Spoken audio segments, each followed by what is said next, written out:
giunsa sa Dios pag-umol ang tao o giunsa sa Dios pagluwas ang tao.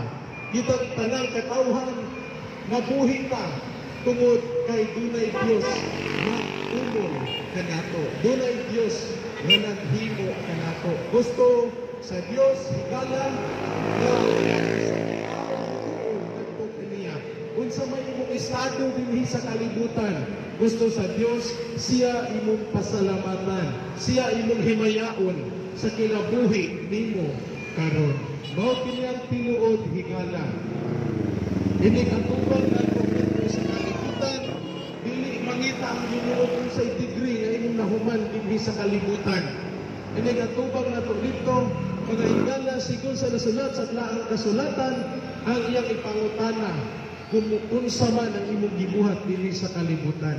Mao na mga higala importante diay ang mga butang nga atong pagabuhaton samtang adiapata dinhi nining kinabuhia karon sa kalibutan. Sa atong pagpadayon sa unahan mga higala, adunay awit nga among ipagbati nganha kaninyo, awit kini nga maghatag og kadasig kanato sa pagpamati, pagpaminaw, pagpadalinghod sa pulong sa Dios.